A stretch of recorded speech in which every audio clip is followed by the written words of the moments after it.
kind of like going to a music festival or climbing Mount Everest or running a marathon. Like all three of those things are like life-changing ideas for some people at the right time. Now floss.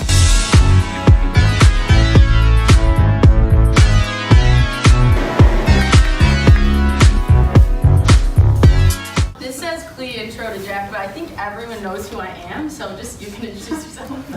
Hi, I'm Jack, and we want to talk for like 15, 20 minutes about kind of what we do and how we got to like what we're kind of up to.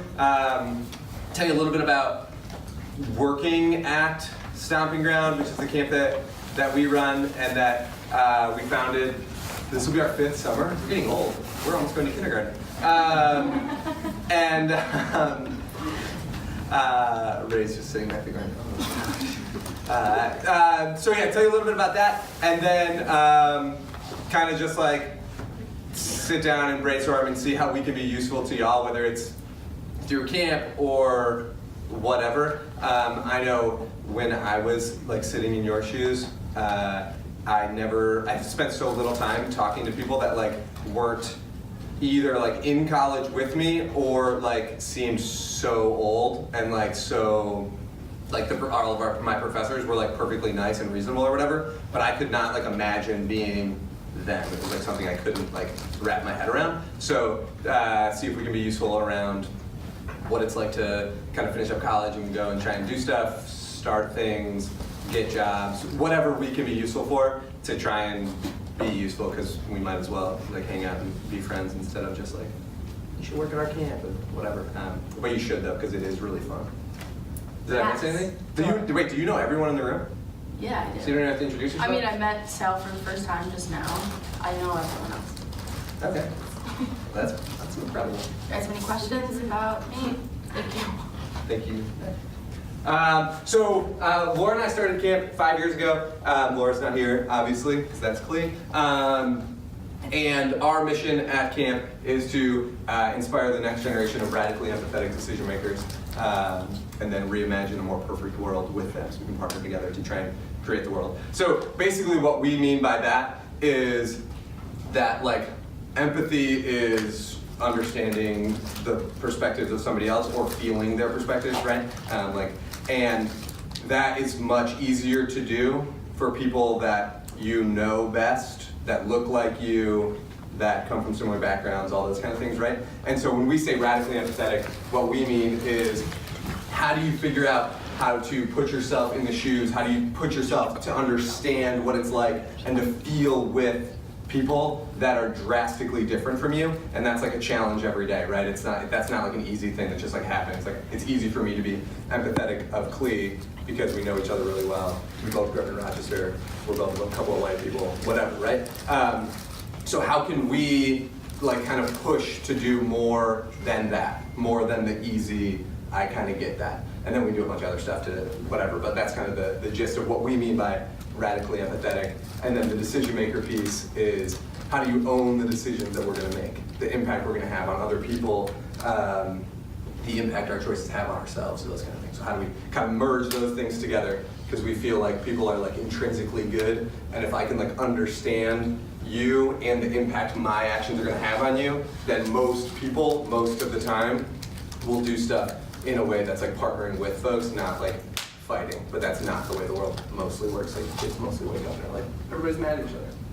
Yes. So those are like a lot of the ideas, and then this video will give you a better look at what Stomping Ground really looks like. Stomping Ground is just an idea of what the world could be like. What the world could be like if we took a step back and reimagined what is possible. If we put aside our biases, our judgments, and our preconceived notions, and instead started from scratch with radical empathy. We have this idea that more is possible in communities where all people respect each other's choices and constantly look to empathize, not blame or shame. We have this idea that adults and kids can live together for a few weeks each summer and not run from conflict, but embrace it, and grow in connection and love by working through those disagreements when they arise. We understand that the world today isn't perfect, that we all wake up every morning with plenty of reasons not to get out of bed, that politics, bullying, anger, fear, and isolation are real.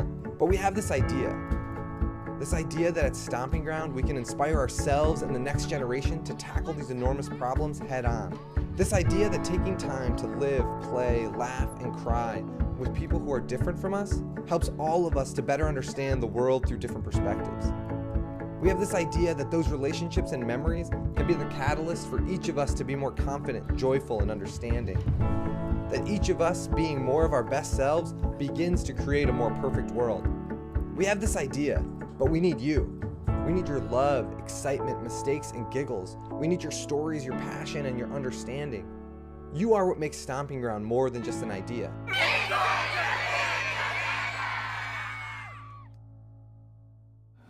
So why can't why not? Well, y'all can come in and get pizza too. You can get it in the middle of everything, no stress at all. Or don't, whatever. The last one's vegan. And then sit wherever. Also, I didn't say this, but just like interrupt, ask questions. Don't feel like whatever. Just be like, yo, Jack, shut up. I need him to know more. Please be nicer to Klee. And so anyway, why camp? Why bother with summer camp as opposed to a school or a million other places, right? And basically our take is a couple of different things. One, camp is a thing that like already people are willing to like do, so it's not like totally radical. So you can get a wide swath of different types of folks to opt into it. Like people are like, oh yeah, summer camp, maybe like they didn't go or whatever, but it's like pretty easy, like low barrier to entry to get those kids into a thing as opposed to like starting a brand new school or something like that. That's like a huge choice to be like, yeah, I'm not gonna like send my kid to like normal school, I'm gonna send them to a weird ass hippie school, right? So camp starts from that perspective. It's super immersive. It's a very immersive experience, right? You're in it for a week.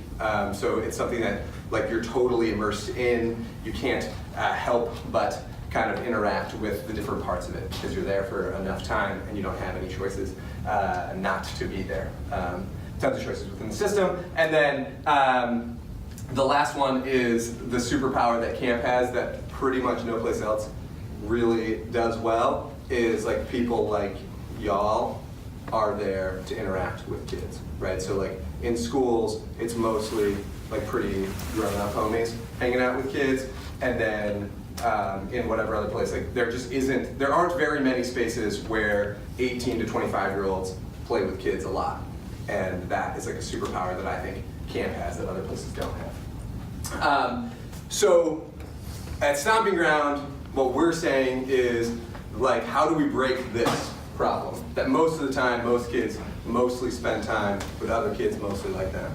Whether it's like rich white kids in the suburbs or whatever, people end up in their little groups because that's like how the world breaks down right now. So how can we take folks that want to come to camp, and it has to be people that want to come to camp. We don't like have any like weird, like some places like kind of trick people into coming, those kind of things. We don't do any of that. It's like very clear, like if you want to be there, you're there. If you don't want to be there, then don't come. There's pizza in the back. You can get up and get it. That is a good move. How do we break that down and get kids nice? See, now we're talking. Let's get some pizza. Anytime, get pizza and pop. I call it pop. You might call it soda. How do we bring kids together? How do we bring staff together? How do we bring folks together that are different from each other in a variety of different ways to let them kind of build empathy for each other, to let them argue with each other, get into like little conflicts, and then start to work through that in like a reasonable way, right? So a really critical thing that makes Stomping Ground different, and what I love about Stomping Ground is that about 40% of campers come on scholarships, and this summer, don't know if Jack want me to say this, but we're looking to have 16% of campers come on full scholarship, so that would be like, how many out of 150 campers? 19. Like 19 campers per week come on full scholarship. So, and we do this through, Jack and Laura have done a really awesome job of building partnerships with different organizations and agencies serving kids all over. So we're able to do that. So most of the time, kids spend their lives like doing what they're told to do. Right, they're in school and they have to go to this class and this class and this class. Like, that kind of makes sense because like the likelihood that they do better in life often correlates with like graduating from high school or college, and we can debate the school system later. Happy to do that, but like right now we're not in the school system,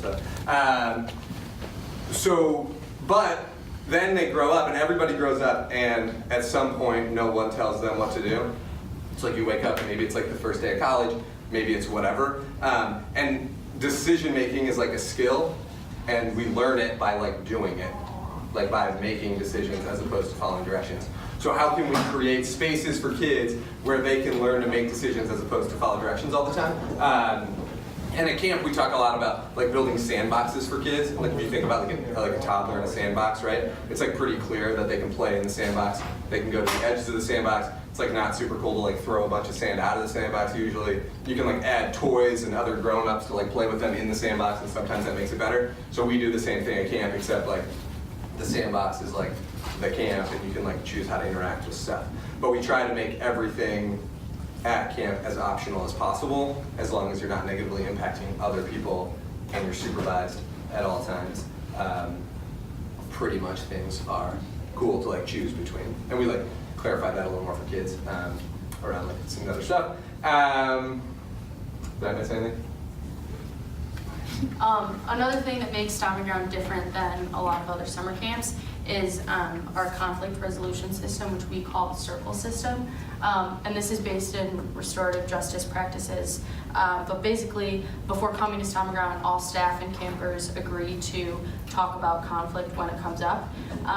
Our hope being that instead of feeling blamed or guilty for any type of conflict that you may be experiencing, we're saying that conflict is inevitable in a community. And so how can we come up with solutions together to work through conflict? And how this works at camp is there's 3 levels. The first one, pretty straightforward. If you are in conflict with someone, or you're frustrated or upset, whatever the example may be, you talk to that person. That's right. And then the second level is calling in somebody to help you facilitate that conflict. So say I might be like nervous to talk to CL because I think she may react in a certain way. I might ask my counselor to come have that conversation with me. And then the third level, we call it the executive council, which pretty much just means Laura comes in and helps you facilitate that conversation.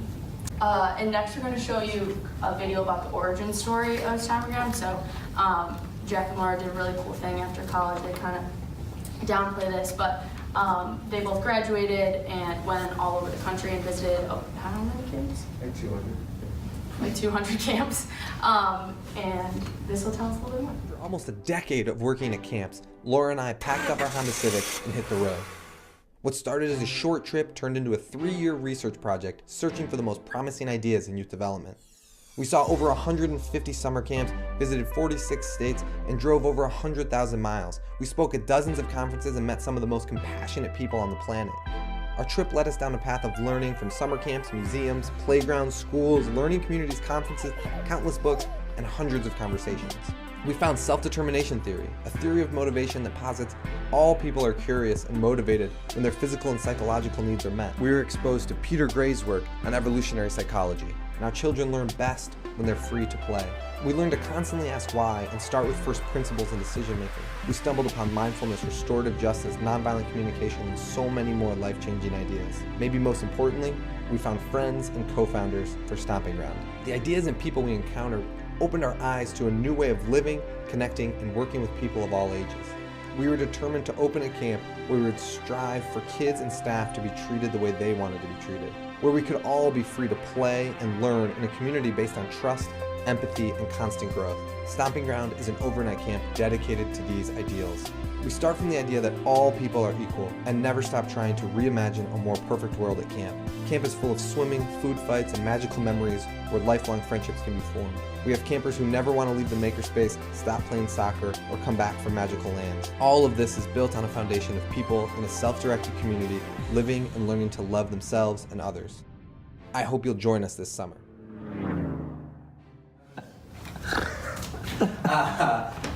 We don't have like so little like money for like marketing and stuff, so we just have to like figure out how to make stuff. So we end up with things like this, or like lots of videos that are like shot on an iPhone, which are pretty cool.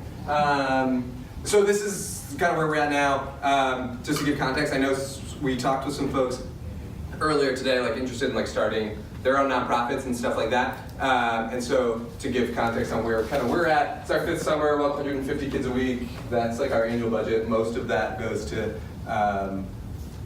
basically pay the staff for the summer. That's like the biggest chunk of it's like a $200,000 thing that just like comes out, which is crazy. And then we're on 6 weeks, have about 70 staff, which includes like kitchen staff, counselors, whatever, all the things that have to happen to be able to kind of like turn a little town in the middle of the woods each summer. We didn't tell you any of the details about where camp was. That's funny. We didn't think of that. Camp is outside of Binghamton. We rent a Girl Scout camp there, and other things. Dates. The dates are for this summer. Staff would arrive July 3rd and leave August 23rd, and we can talk a little. We can be a little flexible on the end there. Other details that I'm missing. Counselors make about $300 a week during the summer. It's all inclusive, room and board and all that stuff is taken care of. Totally get that that's like not a ton of money. What we say basically about we'd love to pay you more, and every summer we've been able to raise the rates every time of camp because I remember sitting in your shoes and being like, yeah, I'm choosing between like this internship or whatever and this other thing that makes me a bunch of money, or going to work at camp, and like that made the decision much harder than just being like, oh, if they paid the same, I would do the more fun one every time. And so like trying to figure out how to make that work. Yeah, we'll answer questions, but any questions about any of that stuff? Nice.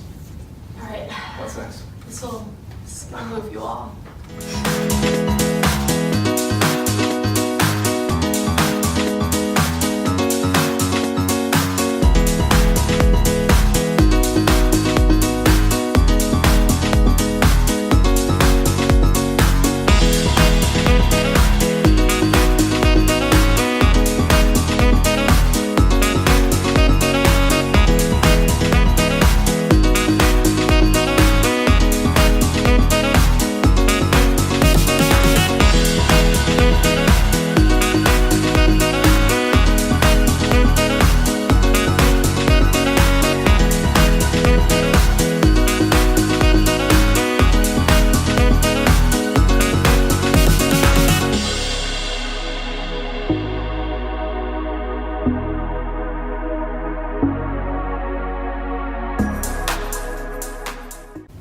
So why bother work at Stomping Ground? Why bother work at summer camp as opposed to internships or other things like that? How many people are thinking about getting an internship this summer? Right? Yeah, right now. I totally get that. So I think that there's a lot of value in getting internships. I got no drama with internships. And I think that for me, it's about thinking about like, what do I want? And that's really hard to do, right? Like I remember sitting in college and being like, well, what do I want? I went to school for industrial engineering, by the way. Now I run a summer camp. So like, what? Every summer I kept going back to camp and my advisors were like, yeah, you know you're an idiot, right? I was like, yes. And I hate your class. I was a terrible student. That's a totally different story. But I think like thinking about what do you want is the hard part. That's like really hard to figure out. If you know what you want, then it starts to become a lot easier to like reverse engineer how to go backwards from that. And so like let's say you want to be a teacher. Let's say you want to be you want to start your own business. Let's say whatever that thing is that you want to do. And what I would suggest is just like pick something that you kind of think you might want, and then like even if you don't want that, just like work toward that, and as you go, just change your mind and just like switch stuff. But the big upside of doing that is then you can think about what is it that will help me get from where I am to this thing that I think I want right now. And if that's the case, let's say whatever, then you can start looking at things and weighing, like if I go get this internship, what do I get? I get like experience in a field, like in marketing or whatever the thing is that you want to do. I get connection to like the guy I'm going to work for, the person I'm going to work for, whoever that person is, like they might be able to help me out. I get to put something on my resume, whatever. And then you can say, and maybe you get paid more, maybe you get paid less, whatever. Also, like not working at camp, you can like go to more concerts during the summer and like that kind of stuff. Like totally, like no stress on my end. That stuff's fun. And then working at camp, the upside is what? Oh my God. Wait, what are you doing? This is Nicole. She worked with us this summer. We didn't know she was coming. She doesn't live in New Paltz. Wait. Welcome. Give me a hug. Yeah, we could have done Welcome. Nicole will tell you all about her experience working at Stomping Ground too. But the upside of working at camp, besides there's like the fun part, there's the impact you get to have on kids, there's the experience obviously of working with kids and things like that. I think some of the pieces of working at camp that aren't easy to see is that by working at camp, there's this huge upside that you get to tap into the community of people who care about camp. We care about any camp, but Stomping Ground in particular. And that includes, one, the staff that are going to be there. That's cool. You get to like make friends with people. That's sweet. That doesn't like super help your career right away usually, to like make friends with a bunch of other like people that are like 20, 21. That's like, it's like cool, it's really fun, and I'm into it, but it like doesn't help your career as much. The things that can like help your career in that are, we have whatever it is, like 700 kids that come to camp over the course of the summer. They all have parents, we have donors, we have whatever. All those people, we have this thing where we get those folks to try and opt into what we call the Stomping Ground Support Network. And basically we stole this idea from like frats or like whatever, where like if you're in a frat and you like email somebody who is also in your frat, they like usually will take you out for coffee or like talk to you about whatever. So like we're like, why can't we do that? And so we have all of these parents who send their kids to camp who maybe, like one guy runs a hedge fund, another guy, there's lots of lawyers, we've got nurses, doctors, whatever, all kinds of those people. And most of them have agreed to just say like, oh yeah, like somebody that wants to do my similar career, I'd be happy to talk to them on the phone, have coffee with them, whatever. So one of the big upsides, I think, to camp, working at camp, besides the just actual part of it that's so fun and all that stuff, is being able to tap into, are you for the history? Yeah. There you go. Being able to tap into that network, being able to say like, oh, I want to do whatever, I want to try to start a business, I want to do whatever, then you can just like send me an email, you can call me, you can talk to Klee and be like, who is in this network that y'all created that can help me do X, Y, or Z? And then maybe we can help you with that. Maybe we can't, maybe we're not, maybe we're not the right place. So I think those are some of the big upsides too. Yeah, so here's my like hard sell. And I think you get a lot of similar things working at any summer camp, but this is what I think makes Stomping Ground so unique and working for Jack and Laura so unique, is that somehow things that like, Jack has a very unique skill for like things that you have no experience in or don't really know anything about, like the effort you go to try to like help people succeed in whatever field they want to succeed in, you will not get from any other job or any other boss. I can't emphasize that enough. Like raising a band, Jack doesn't even like music, but like You can't tell people that. Yeah, sorry. Like Emily called me a psychopath yesterday for the same thing. Okay, well, you don't know a lot about music, but like how much like Jack is such an incredible help to raise band, and I think I didn't realize this as much until working more closely with Jack and Laura during off season, but like the amount of time that they spend talking on the phone for a significant amount of times for people that use them as references for, and writing reference letters and doing their best to connect you to anyone and anybody that can get you closer to what you're trying to do, even for people who don't work for us anymore. It's just an incredible asset that you won't get from a lot of other jobs. Yeah, mostly because if you get rich someday, then you'll maybe donate to us if we help you. I'm just kidding, I'm kidding. Mostly. So that kind of goes, like Jack talked a little bit about the Stomping Ground Support Network. I think that Like I was talking to Becca, a lot of you know Becca Bastos, who worked for us last summer, and she was talking about how she was originally really worried to work at Stomping Ground because she really wants to be on Broadway, and that's her end goal is to act, and she was worried that working at Stomping Ground would like take away from her getting experience elsewhere. But she came to camp, did incredible, met a lot of awesome people who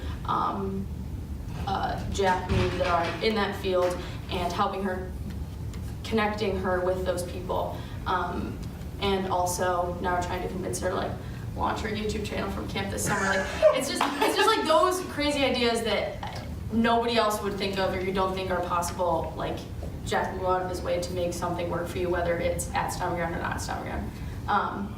And then lastly, I've had a lot of jobs, and there's not.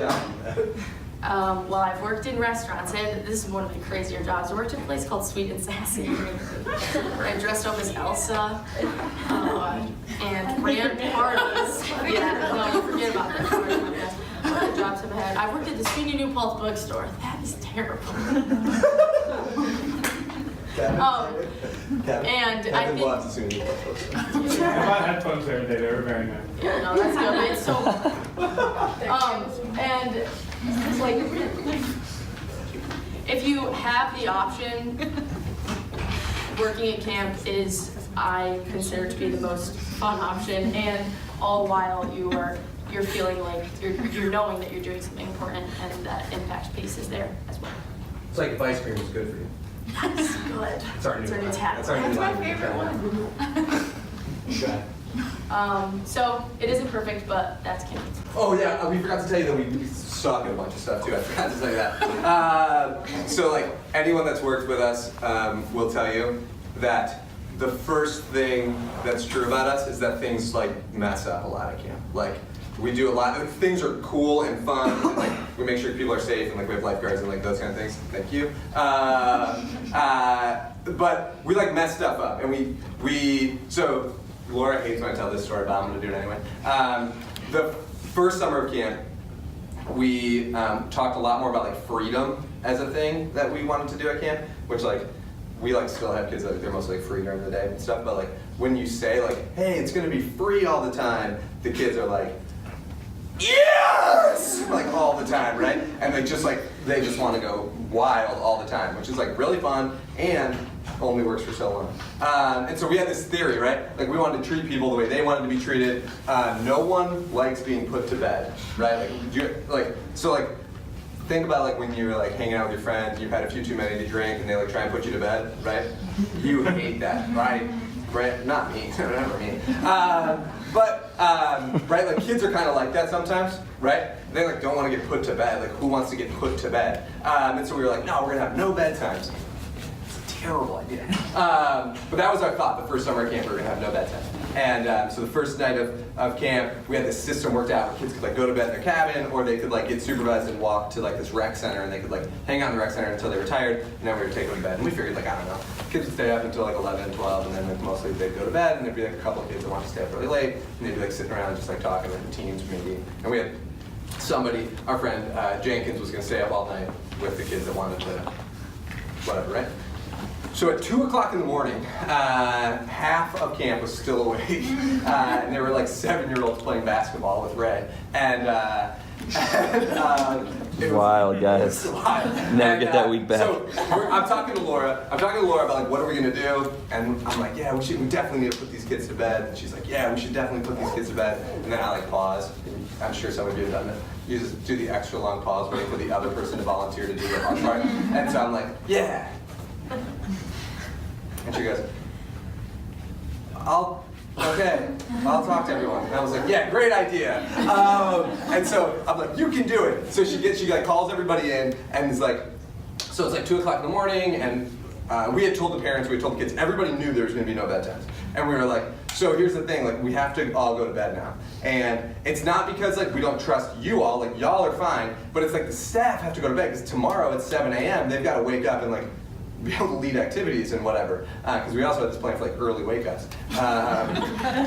Listen, we're getting a lot better at stuff. We don't do any of this stuff anymore. We got all the kids in, and Laura's like, we messed up. We made the mistake. It's not on y'all, it's on us. Like, we are the ones that messed up. And like 90% of the kids, really all the kids except for one that I can remember, were basically like, yeah, all right, no problem. A whole bunch of 7-year-olds were basically, like, their eyes weren't bleeding, but they could have been, you know, they're like, and they were like, thank you for putting me to bed. My mom would think we were an idiot for letting me stay up so long. And so, like, most of them, had one kid, like, his name, we'll leave his name out of this, but let's call him Zay. Zay just was wilding out, and he was like, no, and he, whatever. There's whatever. But in that moment, also Laura and I that night had forgotten to find a place for us to sleep. Like, we didn't have a plan for a bed that night because we were too busy worrying about everything else. So we slept in the program closet, which had beds in it. So it wasn't like the anyway. This is vlog gold. It was an idiotic move. Anyway, in that moment, we felt like some of the dumbest people on the planet. 3 months later, maybe, looking at it, it's that piece of camp is what gives us the courage to try to do things that are different, because we messed up. But mostly the kids were like, yeah, dude, I get it. You're trying to help us out. We get it. 2 o'clock in the morning is a dumb time to be awake. We should be in bed right now. And so that moment has given us the courage to be honest with kids and be like, yo, we're gonna try a whole bunch of stuff. And some things are gonna change and it's gonna be whatever. And so we do that. And what that means is we change the schedule a lot. We do things that aren't gonna work. And that's cool and sounds awesome right now. In the moment, it doesn't sound as awesome when you're the staff member who doesn't have enough information to be able to execute on the thing that we changed over here, and you're trying to figure it out, but it doesn't quite work. And you're like, Jack, you lied to me. You said this job was going to be fun. And it is super fun. But it's kind of like going to a music festival or climbing Mount Everest or running a marathon. All three of those things are life-changing ideas for some people at the right time if you know what you're opting into and you choose to do it. If it's not, it's you have to march up a mountain that sounds awful and it's just cold and you have to carry everything, and then people are being mean to you, or you're just supposed to run for 26 miles. I'm sorry, that sounds ridiculous. Or you're just hanging out in a field with a bunch of drunk people and there's loud sounds everywhere. Those things sound awful unless you're excited about doing it, right? And that's the same thing about camp, is there's gonna be a bunch of kids that are gonna be tired, it's gonna be wild, there's gonna be music, it's gonna be silly, we're gonna be swimming, you're gonna get sunburned. All that stuff is gonna happen, and you're gonna, if you want to be there and if you're excited about it, you're gonna make incredible friends, you're gonna build connections with kids and make impact with kids one-on-one in big groups. You're gonna push yourself to do stuff that you could never imagine. All that stuff is all true. So that's the hard part about camp. It's for the right people, it's the best job in the world. For any other sane person, it's the worst thing